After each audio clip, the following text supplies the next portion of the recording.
이사야 30장 1절 2절 말씀 봉독합니다.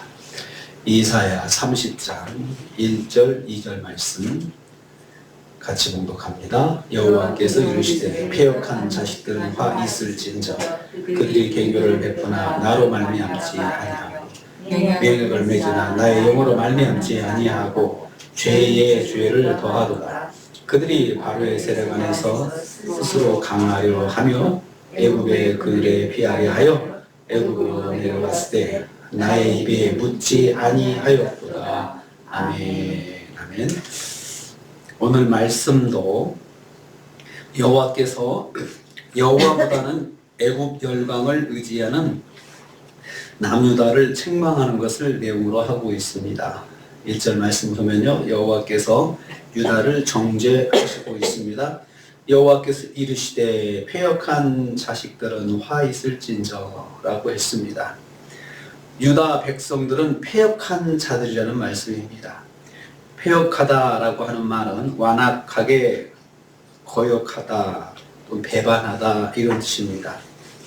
그러니까 하나님의 말씀에 고집스럽게 불순종하고 은혜를 배신하는 삶을 살았음을 말씀해 주고 있습니다. 너희들은 은혜를 배신한 자들이야, 이렇게 말씀하시는 겁니다. 그런데 그래도 그들을 자식이라 아들이라 하는 그 단어를 뒤에다 붙이고 있습니다. 패역한 자식들은, 패역한 아들들은, 이렇게 표현한 거예요. 그러니까 아주 그냥 하나님께서 크게 아주 심하게 말씀하시는 이 아들이란 말을 빼고 놈들아 이렇게 하면 되거든요. 패역한 놈들아 이렇게 표현을 해야 될 텐데, 패역하다는 말 뒤에 자식들, 아들들이라는 말을 써서 여지를 남겨놓고 있는 거죠. 그래도 하나님 보시면 하나님의 자녀들을 막 때리시면서도 매끄서 살짝 약하게 해주시고 막 그냥 책망하시면서도 그래도 그 책망의 말 속에 약간의 여지를 남겨놓으시는 거죠. 그렇게 하나님께서 말씀하시고 있습니다. 화 있을진저, 이 굉장히 또 심한 말씀이죠. 이건 저주하는 말이거든요. 그 하나님 앞에서 크나큰 범죄를 행하여 진노의 대상이 된 자녀들을 향한 안타까운 심정, 정말 화가 있을 것이다 라고 하시면서도 여기서도 안타까운 심정을 표현하는 것이 바로 화 있을진저라는 것입니다. 하나님의 자녀인 남유다가 하나님 말씀을 전혀 듣지 않고 완고하고 교만한 태도로 하나님 말씀을 거역하는 것을 지적하시면서 매우 안타까워하시는 그 말씀이 바로 화 있을진저입니다. 그러니까 이것도 심하게 말씀하시면서도 또 안타까운 마음을 여기다 담고 있습니다. 여호와께서 언약 자손인 유다가 완악하게 배신하는 상황을 아주 안타깝게 여기시고 있습니다. 두 번째로 유다는 하나님으로 말미암지 않은 죄를 더하였다 했습니다. 1절 후반부입니다. 그들이 계교를 베푸나 나로 말미암지 않고 나의 영으로 말미암지 않고, 이렇게 두 번 반복하고 있습니다. 당시 세계는 아수르의 서진 정책으로 인해서 약소국들의 생존을 위해서 제각기 동맹을 체결하는 상황이었습니다. 아수르가 강력하게 이제 막 계속 침략 전쟁을 하니까 주변 나라들이 서로 동맹을 맺어가지고 아수르에 어떻게든 저항해 보려고 노력하는 상황이었습니다. 이때 유다는 반아수르 정책으로 애국과 동맹을 추진하고 있었습니다. 여호와께서 이것을 보시면서 계교를 베푸나 나로 말미암지 아니하였구나 라고 하셨습니다. 모략과 방책을 세우면서도 하나님의 뜻에는 의지하지 않았다는 말씀입니다. 아니 하나님의 백성이니까 그런 일이 있으면 당연히 하나님과 상의를 해야 되지 않겠느냐. 그런데 나로 말미암지 않았다 라고 했습니다. 맹약하였으나 나의 신으로 말미암지 아니했다. 동맹을 체결하면서도 하나님의 뜻을, 하나님을 건너뛰었다는 그런 뜻입니다. 국가적인 위기를 만났을 때 하나님의 뜻을 묻지 않고 세상 사람들의 말을 들은 것을 지적하고 있으십니다.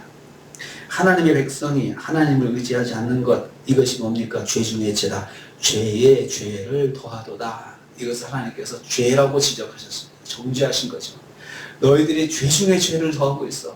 죄에다가 또 죄를 더하는데, 그렇지 않아도 불순종하여 죄를 계속 범해놓고는 아니 또 동맹을 맺으면서도 나한테 묻지 않고 아니 애굽하고 동맹을 맺어. 이렇게 하나님께서 안타까워하십니다. 2절 말씀 보면 유다는 하나님께 묻지 않았다라고 말씀합니다. 그들은 나의 입에 묻지 않고 애굽으로 내려갔다 했습니다. 애굽으로 내려갔다는 말은 애굽과 동맹을 맺으려고 애굽까지 찾아간 거죠. 애굽이 찾아와서 우리하고 동맹하자 한 것이 아니고 그냥 스스로 찾아가서 지난번에 막 묵상하면서 말씀드린 것처럼 거기 가면은 하나님, 그것도 하나님께 들키지 않으려고 몰래 내려갔다고 했습니다. 정말 우스운 일이죠. 몰래 내려갔다. 유다가 스스로 찾아가서 동맹을 맺은 것입니다. 이때 유다는 하나님의 입에 묻지 아니했다라고 했습니다. 하나님의 말씀을 들어보는 과정을 거치지 않았다는 말씀입니다. 하나님의 말씀을 듣지 않고 하나님께 뜻을 묻지 않았다는 말씀입니다. 바로의 의지에서 스스로 강해지기 위해서, 애굽의 그들에 피하기 위해서 하나님을 버리고 애굽과 동맹을 맺었던 것입니다.